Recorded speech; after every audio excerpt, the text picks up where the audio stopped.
Moving on, today a Russian security company reported that it discovered one of the biggest bank robberies ever. No guns involved, hackers did it, breaking into more than 100 banks in 30 countries and making off with a total of as much as $1 billion. Here's Anna Werner.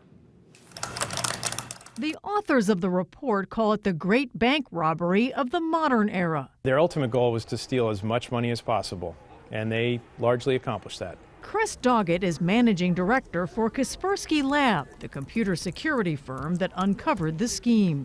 Your very basic hacker guys are all about getting in and stealing whatever they can get their hands on. The way these guys are different is they were really a combination of hackers, spies, and thieves. The criminals often use the simplest of methods to get into banks, an email attachment with a virus sent to bank employees. When the employee clicked on it, the hackers gained access to the bank's financial systems, then spied to see how the employees and the systems worked. They went in and actually changed the balances in accounts at the bank, so that it looked to the bank like there was more money in that account than there actually really was in reality. They then used e-payment systems and online banking systems and ATM machines and even the SWIFT financial network to then transfer the money out of those accounts into other accounts that they had set up for themselves. Often, the hackers sent commands to ATMs to just spew out money, and then they'd have a person standing there to collect it. The losses are huge. One bank lost nearly $10 million when the hackers targeted its online banking platform. Another was hit for $7.3 million through ATM fraud. It's not clear yet how many banks in the U.S. were affected or whether they lost money. Now, the American Bankers Association told us today, quote, "There's no evidence U.S. banks were infiltrated." But Doggett's group, Scott, found U.S. banks were definitely targeted. Imagine what Bonnie and Clyde would think. Anna, thank you very much.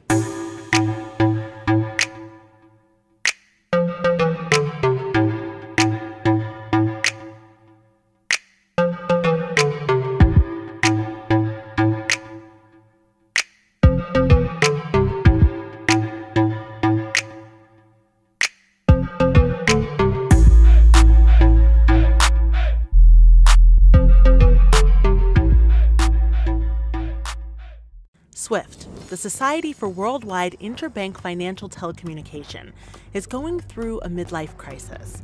The network operator is the backbone of payment services for more than 11,000 institutions across more than 200 countries and territories, including banks and corporations. If a bank is wiring money to someone, chances are SWIFT is involved somewhere along the way. The transaction messaging behemoth touts a failure is not an option level of security. That includes its data centers in 3 low-profile locations in Switzerland, the Netherlands, Virginia, and a 4th operation site known only to a handful of SWIFT executives. But a series of recent cyber attacks targeting banks raises questions about the security of the SWIFT network and the global banking system's heavy reliance on it.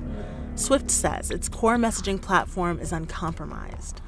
SWIFT began in Belgium in 1973 as a cooperative of 239 banks, aiming to replace Telex. By the time the system went live in 1977, its 518 member banks from 22 countries were sending 51,700 messages a day. Daily message volumes on SWIFT exceeded 25 million in July 2016, and the network now handles more than 6 billion messages a year.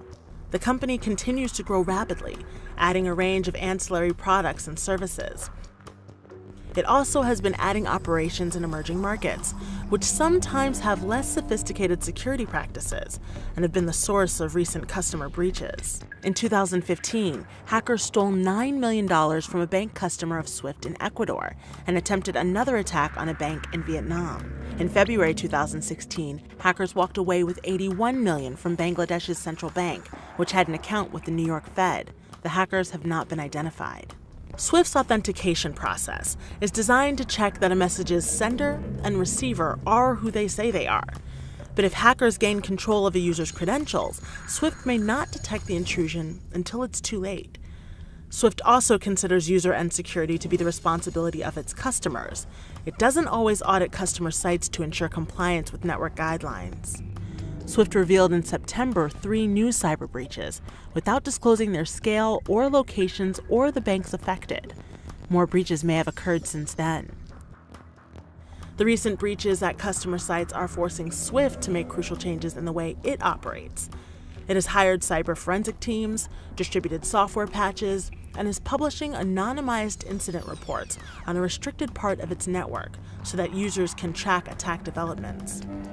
SWIFT's lead regulator is the National Bank of Belgium, which is asking the company to continuously report developments. Overall, SWIFT is overseen by the world's largest central banks, including the U.S. Federal Reserve, which is actively monitoring SWIFT's response to cyber attacks. A significant global outage would slow payments to a crawl. SWIFT isn't the only messaging service for large payments, but it is easily the most popular one, and switching to alternatives would be possible but difficult. SWIFT's progress reports will be closely watched, given its mission-critical role in banking. Hello, welcome to Sophie & Co. I'm Sophie Shevardnadze. The digital currency Bitcoin, once a toy for computer nerds, is now soaring in price, triggering a new gold rush. Is it just another bubble or the glimpse of the radically new financial future? Well, I ask Rick Falk-Vionier of Bitcoin Cash and founder of the Swedish Pirate Party. The new Bitcoin craze is making people rush into cryptocurrency investment, with the digital money's skyrocketing value putting it into the spotlight. But aside from causing a new gold rush, Bitcoin is promising to completely transform the way we use money. What will peer-to-peer money exchange do to the global banking system? What role will the world's governments be left with when Bitcoin goes global? And can it overcome its unstable nature to bring about a radical financial revolution? Rick Falk-Vionier, welcome to the show. It's really great to have you on our program. Now, you predicted Bitcoin's thousand-fold increase back in 2011, and indeed, from $1 in February 2011, hit a record high of almost $7,880 last week, then had a plunge and is back up again. Now, why does it keep growing, and is there any price limit for Bitcoin? Yes, there is a price limit for Bitcoin and cryptocurrency. It cannot displace more money than exists in the world. So there is an upper ceiling. But that upper ceiling, if you're just regarding Bitcoin as a commodity on the market, which I think it is, like any currency, can easily go to 1 million or more per Bitcoin. Now, it's important to remember that Bitcoin might not be the final cryptocurrency. Cryptocurrency will displace the central bank money. But with social networks, we had 6 Degrees, which was replaced by Friendster, which was replaced by MySpace, which was replaced by Facebook. So some cryptocurrency is going to be worth a lot of money. Which one? Well, that's a gamble.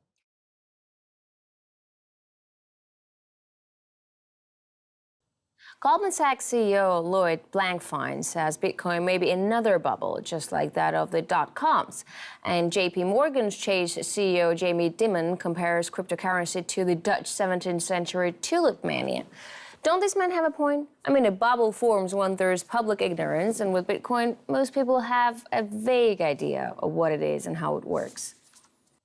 I think you absolutely have a point that most people don't really understand what Bitcoin is. It is peer-to-peer electronic money. That means I have a phone here. I can use that phone to transfer money to a nearby phone or to a phone on the other side of the planet. The transfer is instant, it is practically free. Nobody gets to decide whether I can make that transaction or not, including financial authorities. And that in itself will mean a financial revolution. This is an extinction-level event for banks. Banks will no longer be a necessary middleman. And that's, more than anything, why I believe that this is the future of finance. So way back in February, the Bangladesh bank was the victim of a cyber attack where hackers got away with $81 million. It was a lot of money. Now, it would have been even more money if the hackers hadn't made a suspicious typo on their attempted transfers, which ended up making the bank end up canceling the rest of them and then looking into it. So it turns out that these hackers may very well have been hacking into a part of a financial platform software suite by a company called SWIFT for the Society of Worldwide Interbank Financial financial telecommunications. SWIFT is a co-op owned by 3,000 financial institutions, and their software facilitates communications to over 11,000 banking institutions for payment orders and transfers. So SWIFT users must be authorized banks, so it is suspected that the Bangladesh bank hacker used their lack of network infrastructure to gain access to the bank network, and as such, the SWIFT network as well, which allowed them to receive several compromised transfers from the bank. $81 million worth. Could have been $1 billion if they didn't get caught. So SWIFT reported on Monday that they were aware of malware in their systems, which they suspect is being used to target their clients. A part of the software suite called Alliance Access Server Software is the suspected vulnerable vector. The malware used would modify Access Alliance's database of transfer logs, along with deleting account records, manipulating account balances so nothing was suspected, and it even manipulated hard copies of transfers that were printed by the Bangladesh bank's printer. So SWIFT released a security update and a press release about the malware on Monday. While the only instance of this malware being used in the wild is with the Bangladesh bank, it is a heist on a huge scale. So if SWIFT clients do not update their systems with the security patch, they could easily be next if they don't take proper precautions as well, like not using a $10 network switch for starters. I feel like that would be a good idea. I mean, the one thing is that everyone in this room we can exchange an email with, but we cannot exchange money with. We have to make sure that their system talks to ours and vice versa. And so back to what Dilip described, how did we solve that as an industry? It's called SMTP. There's a standard that allows interoperability, a protocol that allows interoperability. For Ripple, we have championed a technology called the Interledger Protocol. And this is what we build our technologies on top of and allows real-time interoperability between ledgers. This idea that there's going to be one ledger to rule them all. You know, as you and I have discussed previously, you know, Ripple has taken some contrarian bets early. And one of them was, look, we don't think there's going to be one ledger to rule them all. You need to think about interoperability between ledgers and connecting the ledgers so that we can let value move the way information moves today. So let's talk about the problem that Ripple is trying to solve. Maybe you want to start with how money moves between banks right now and let people know a little bit about that. Well, given that we're at Money 2020, I'm guessing many people in the audience know this well, but the nature of blockchain technology is to allow two parties to transact without trust by eliminating that central counterparty. Correspondent banking is a series of central counterparties. If we can leverage blockchain technologies to change correspondent banking, where you're hopping between bank to currency, where each bank is adding time, is adding some cost, if we can fundamentally democratize how correspondent banking works today, we can not only change the goal of talking about 300 basis points that Dilip was talking about, we talk about 30 basis points. That, to me, is what we should aspire to. In 2030, that's 12 years from now. And we have a lot of money parked in correspondent banking, right? Just to do that. Just to be able to do trades on maybe Monday to Friday. Yeah, I mean, you do have the problem today of banks being closed on the weekend. There's all kinds of stories that I'm sure many of us have heard of, a transaction that gets stuck. But I think particularly younger generations are used to the expectation that they have access to information, they have access to their funds 24/7. Why should my ability to transact stop be limited Friday at 3 p.m. because there's a wire cutoff? Reuters and other media have uncovered several cases involving hackers taking advantage of vulnerabilities within the international system for money transfers to siphon at least $93 million from banks in South America and Asia. The attacks all combine modern tactics of hacking into computers with malware and old-fashioned money laundering skills. The most dramatic example is in Bangladesh. On February the 4th, 2016, $81 million of Bangladesh Bank's money was moved from the New York Federal Reserve to a bank in the Philippines. That's a lot of money, but things could have been worse. They tried to transfer nearly $1 billion. What do you need for a heist like this? You need some way to get into the bank's system. You need a way to gain access to the SWIFT money transfer network. You need some malware to cover your tracks. And then you need a bank account, preferably in a lightly regulated country, to receive the money. Investigators have not said how the hackers got into the computers that Bangladesh Bank uses to access the SWIFT system, but some sources say it was probably by sending an infected email to one of the staff. Once in, they would have studied the bank's system and installed their malware. A main purpose of the malware was to cover their tracks as they committed the crime. When the staff are off work, it's showtime for the hackers. They log on to the Swift messaging system and start sending requests to withdraw funds. Most are rejected, but some go through. All these successful transfers go from the New York Federal Reserve and its correspondent banks to bank accounts in Sri Lanka and the Philippines. One alert staffer at Deutsche Bank spots a typo in the name of the intended Sri Lankan recipient and queries the transaction. The New York Fed also sends multiple queries to Bangladesh Bank, but gets no response. Altogether, 4 requests, totaling $81 million, are already on their way. After the requests are sent, the malware goes to work, buying time for the money to be collected and laundered. It checks the Swift messaging system and deletes any incoming messages that might alert bank officials about their fraudulent transfers. It also deletes any confirmation messages before they're sent to the office printer. It's a Friday, a weekend day in Muslim Bangladesh, and when the skeleton staff come in, all they see is an empty printer tray and an apparently broken printer. That is not that unusual. The boss tells someone to fix it and heads off for midday prayers. Meanwhile, the money has landed in 4 fake accounts in a small Manila branch of a Philippine bank called RCBC. Some of the money is transferred to another fake account in the same branch.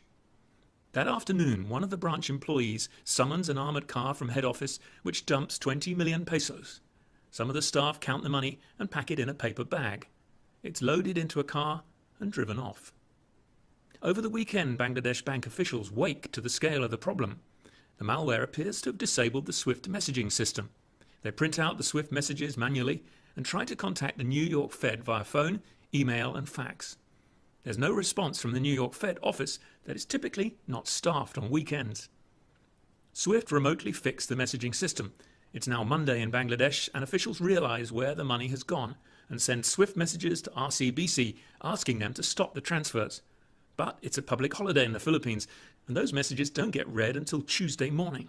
And, crucially, they're sent as ordinary messages, not cancel requests, so they join a pile of hundreds of routine messages in the bank's headquarters. Eventually they're passed on to the branch, but officials in the branch ignore them and transfer the money to other accounts, with much of it ending up in Philippine casinos. Investigations are now going on around the globe, but no one has been arrested or charged. And other cases have now come to light in Ecuador, Vietnam, the Philippines and other countries. Not all were successful and all are dwarfed by the Bangladesh heist.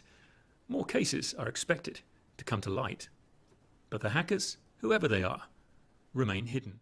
And there was something very interesting I learned from one of your speeches earlier, or talks, that Swift has an error problem. You want to talk about that?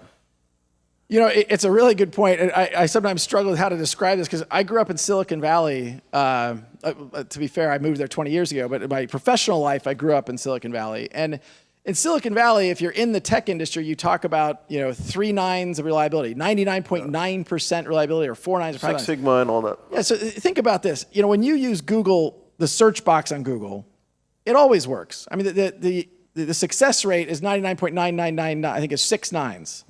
Imagine if 6 out of every 100 searches you typed into Google didn't work. It just failed. 6%. 6%. 6%. Swift's published error rate is 6%. Now, I will talk to corporate treasury people and they'll tell you it's actually higher than 6%. But even if it's at 6%. So what happens if it's 6%? I mean, well, it means that human intervention is required because, hey, somebody misspelled Faisal, you fat-fingered that account number, Faisal's account number doesn't match Faisal's name, and it's a reason why there are thousands and thousands of people embedded in error correcting and chasing down those payments that kind of get lost in the system. Imagine if that happened with email, 6%. Yeah. I mean, imagine. That's a good. If 6% of your emails didn't go through without human intervention, that would the information society we live in today would not work.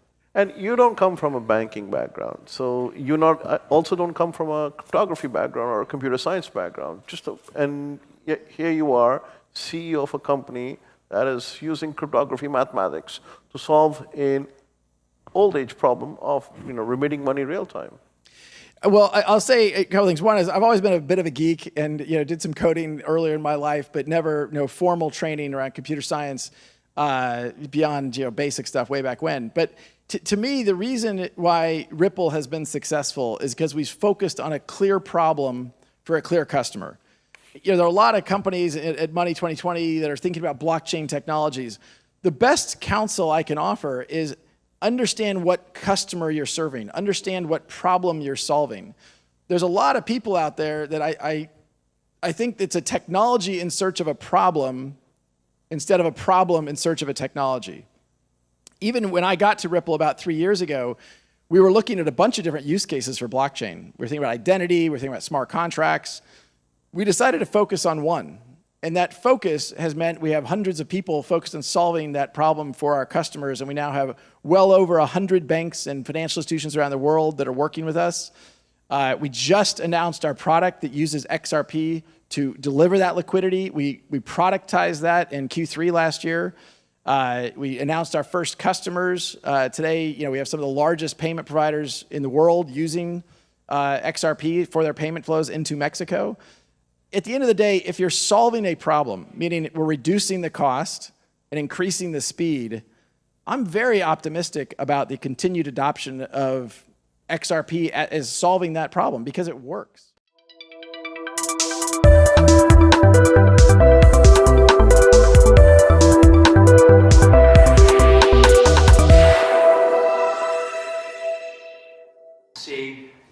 We start with our first talk. It's a discussion with Miriam from Ripple. Miriam, can you please join us?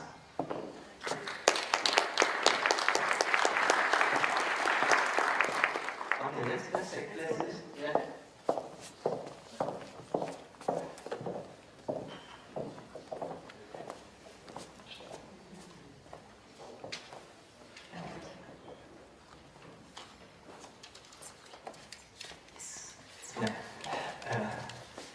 Miriam, thank you for joining us. It's very impressive. You decided to come and join the community. Can you please introduce yourself and talk about my background? Yeah. Thank you first of all for inviting and considering Ripple. My name is Marianne de Latina. I used to work for Swift for 10 years.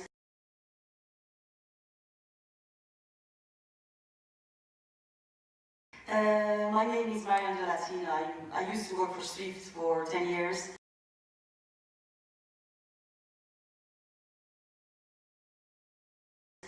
My last assignment was responsible for GPI, Global Payments Innovation.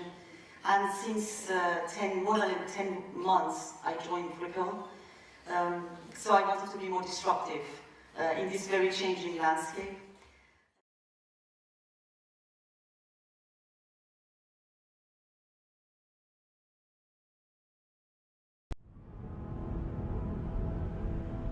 So I think we've reached a very successful conclusion. Yes. Congratulations. Thank you. Thank you. So it's my understanding you're flying out this evening? Yes. Success. There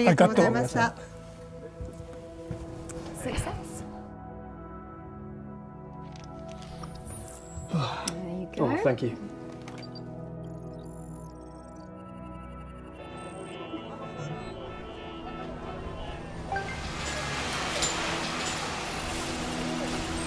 Hey, Lawrence. Hi, Ian. Look, I know you've put a lot of work in on this, so I thought you should be the first to know. We've signed the contract. Fantastic. Does that mean that I can push the green light on this end? Hi Ian, it's Anya. We're almost complete. We also just wanted to keep you in the loop with the payment. Yep. You should see all the details in front of you now. Fantastic. Time is of the essence. The deadline for our first shipment goes out this afternoon. We've also just sent Mr. Tanaka the payment request, which is everything he needs. Yeah. Looks like he's got it.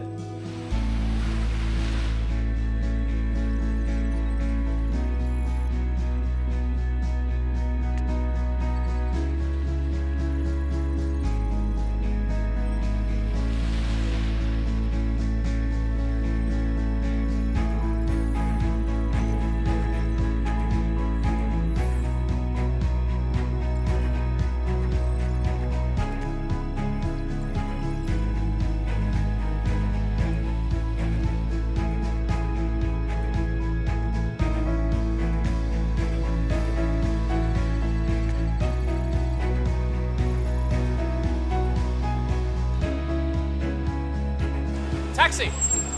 Hey guys, look, I know it's getting late there. I can track the payment and keep you posted. Oh, there's no need for you to do that, Ian. Thank you. Payment is complete. We just got access to the funds. Perfect.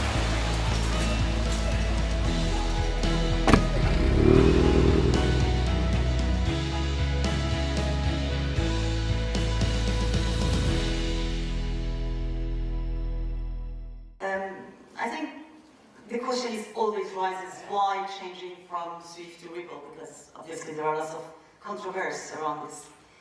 What really interested me when I was working in the some innovation project is the vision of the Ripple, the vision of where the internet of value. I think probably you have heard about it. There are lots of information about Ripple everywhere, but I think the essence of this vision is very interesting. When you look at the way that the internet is used to exchange data and the way that the cross-border payments or the transfer of value has been made, we see a big difference. It's still easier, to move money in your luggage from US to UK than sending it to a bank. So I think really internet of value means that you can, as smoothly as possible, move funds that you exchange information in the internet. So that has been really the driver behind this change, and I should say that I'm positively impressed. It's a difficult job creating a new global network because, as you know, the commerce is global, and our use case actually is a cross-border payment. So it's a lot of, I should say, challenges, but it's my best experience so far in my career. So let's start with the 100 banks. Do the banks use XRP to transfer? No, the vast majority of the banks we have announced are working with our product called XCurrent. And XCurrent is a messaging solution that allows two banks that already have a bilateral relationship, already have that nostra-vostra relationship you were describing earlier, to more efficiently debit and credit those accounts. 24/7. 24/7, no problem. Where XRapid, which is our XRP solution to source liquidity, comes in, is if the Bank of Faisal and the Bank of Brad already have a relationship, I can use XCurrent to manage that process.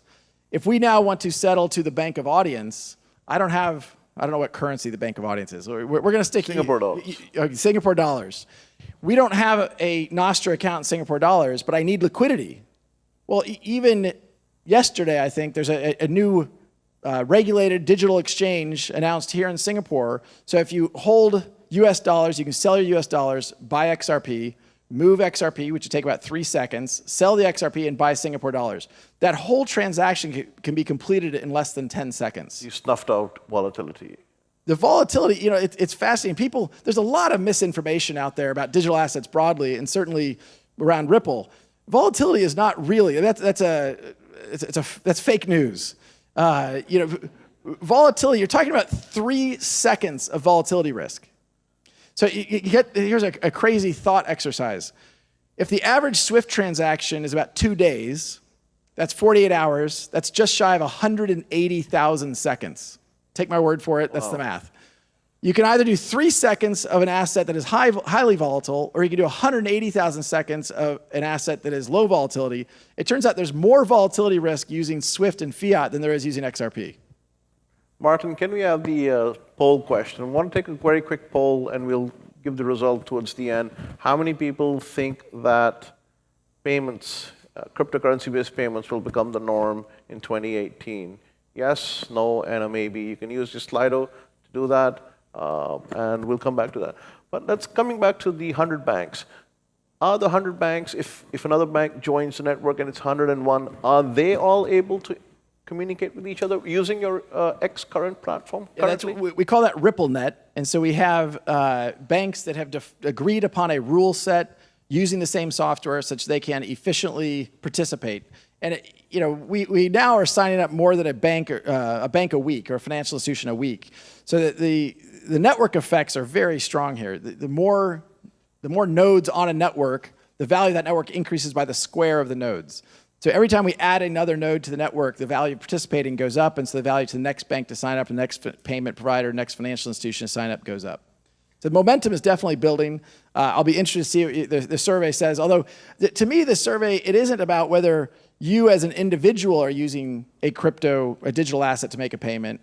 It's about how digital assets can be used in the infrastructure to dramatically accelerate what is the primary payment mechanism we use today through financial institutions. And you're not a bank per se. You want to market, or you do market yourself as a payment network or a processor?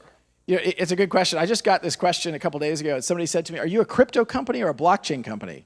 And I said, no, we're a payments company. Yeah, payments. We happen to use cryptography. We happen to use blockchain technologies. We happen to use a digital asset to solve a payments problem. But in a decentralized manner. In a decentralized manner. The XRP ledger is a decentralized open source technology. Ripple vanishes tomorrow. If Ripple, the company, goes away, the XRP ledger will continue to persist. Including RippleNet? I hope Ripple doesn't go away, just for the record, but yeah. Why? But I mean, so explain that part of decentralization. How does that work? And my second question to you is, because you're issuing a token, doesn't that make you a money transmitter now in the eyes of most regulators? And if that, how would you go about that? So I'll take that second part. When we come back to the first part, if I forget the first part, please ask me again. I want to talk about regulation because there's so much uncertainty that people perceived uncertainty, really. What we all experienced in the digital asset market was a lot of, in January, the markets, rumors out of India, rumors out of South Korea, things sold off. And I tweeted out recently. You had a good year, 20,000%, 20,000% increase. I tweeted out recently, I'm ignoring that for the moment, because I tweeted, regulatory uncertainty it's a euphemism in my opinion. It's a euphemism for, I don't agree with the regulation. The regulatory certainty, I mean, look, there is clear regulatory frameworks for doing payments. And yes, you have to have KYC information. You have to do AML checks. You have to do BSA checks. We can list the 3-letter acronyms and 4-letter acronyms that come after that. This idea that there's regulatory uncertainty, to me, is trying to pretend that crypto somehow shouldn't adhere to the regulations that already exist. That's just not the real world. I mean, one of the reasons why Ripple was controversial and contrarian early on is because we said that the revolution of blockchain isn't going to happen from outside the system. It's going to happen from within the system. Many in the blockchain community have espoused, many in the Bitcoin community have espoused this idea that, down with government, down with banks. Look, Ripple's taking the position that governments aren't going away. I don't think they're going to go away anytime soon. And so if you want to dramatically change the nature of how payments flow, if you want to solve Dilip's problem that he's talking about earlier, you want to work with the system. You want to work with the regulators. And when regulators understand that using Ripple's technology and using XRP through the flow that I described, you're going from one regulated institution to another regulated institution. There's a KYC account, a KYC verified account on both ends. There's AML checks on both ends. There's no regulatory uncertainty. And coming to the earlier question. What was it? Oh. It was a really good question. I know. But we forgot. We forgot. Okay, quick question. Within the crypto community, Ripple is considered to go against everything that crypto stands for. Why do you think this belief exists? Well, I think it's what we were just talking about. To use the crypto parlance, we're working with the man. The crypto community wants to kill the man. Look, I just take the point of view that the most effective way to have an impact, to dramatically change how the world works, is not to pretend that governments are going to go away. We can have, and the progress we have made, in my opinion, in the last 3 years is astounding. Yeah, no doubt. It's incredible to me, and it's because we're not trying to blow up the system. We're working with the system. And talking about working with the system, you will not be, and I think you're cognizant that you will not be the only network out there, and there are other networks, who are doing fantastic jobs and will. Absolutely. How will you all work together? Well, that goes back to the interoperability discussion we were having earlier. I think some would like to believe in a world where everyone adopts one ledger, and every transaction is happening through that one open ledger. I don't think that's going to exist, and I think that we are. We'll have a multitude of different kinds of ledgers, securities ledgers. That's where your ILP comes in. That's exactly right. And that's how I think we truly deliver an internet of value. We have a minute. Maybe you want to explain what ILP is. So ILP stands for Interledger Protocol. You know, in the same way I think the Internet of Information was built on technologies like TCP/IP and HTTP, we believe the Internet of Value will be built upon ILP, the Interledger Protocol. And this is an open source? An open source technology that we have embedded and partnered with a bunch of companies around the world. It'll continue to evolve and develop. Certainly we have been a protagonist, and some of the inventors of ILP work at Ripple. Networks can connect That's exactly seamlessly. Right. That's exactly and right. They could be any Bitcoin to XRP to JPY to... And the multi-hop across, you want to go from a JP Morgan ledger through Bitcoin, through ACH, and pay out on Linlen Pay? Okay, no problem. And are we seeing these rollouts happen? We actually did a demonstration of a test where you went through 7 different ledgers through ILP at the same time. And one quick last point. You're not just working with banks. You're working with payment providers, NBFIs as well, wallet providers, telcos, and MNOs that can actually exchange value, correct? I mean, to me, that's part of the example of it's not going to be one ledger to rule them all. When I say, I often probably make the mistake, I say banks, and then I'll correct myself and say financial institutions. And look, to me, anyone who is helping a consumer or business host value and move value, we want to work with them. We want to enable Exxon, who might be banking with Santander, to enable payouts to their drivers in Nigeria using M-Pesa. Today, Exxon wants to do that, and that's a really hard problem for them. Through technologies that we're talking about here, to real-time interoperability such that Santander can execute a payment and have it settle into M-Pesa in seconds, that's a big change from where we are today. And again, I'll go back to Dilip's presentation earlier. If we're successful, by 2030, we're not going to be talking about 300 basis points, we're going to be talking about 30 basis points. Which will do magic for the global economy. Without question. Can we have the results for the poll of what people actually put up? Let's see. So 49% said no. Well, so to me, I agree. I would have said no, because what I'm saying here, the audience will be making cryptocurrency-based payments this year. I mean, look, let's just by show of hands, how many people here have used a Bitcoin, an XRP, or Ethereum, or anything to buy something personally? And a second time, how many of you done it more than once? So some people, they've done it once, it's a novelty, that's kind of cool. But look, I mean, you may notice, I don't even use the word cryptocurrency. It's not a currency today.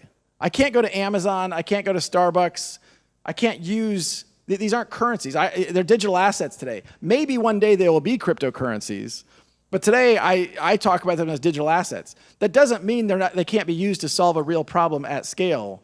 But I agree, I don't think most people in the audience will be using cryptocurrency this year for payments. I think they might be using it through a financial institution. It might be totally invisible to them. Right? I mean, I know we're running out of time, but there's lots of examples today where we have corporates in Sweden settling into the US dollar in seconds. The corporate doesn't know that it's going through blockchain technologies. True. It's just solving a problem. Brad, thank you very much for taking the time out. I know you've been flying for quite a few days, and you probably don't even know which city you're in. But thank you very much. Thank you for having me. Thank you. Ripple, I think, is a very interesting company. I can tell you because I'm coming from a world that was more old and at the service of the banks. I think Ripple, what it's doing is creating a new ecosystem by leveraging the blockchain technology, but really in a way that the banks and the financial institution can follow actually the pace of change. So our vision is around creating an internet of value. So the idea is that today, when you exchange information in internet, this takes seconds. But still, when you want to exchange value and send cross-border transaction, this could take up to a few days. Our vision is to make this exchange of value as fast and smoothest as the information is exchanged today.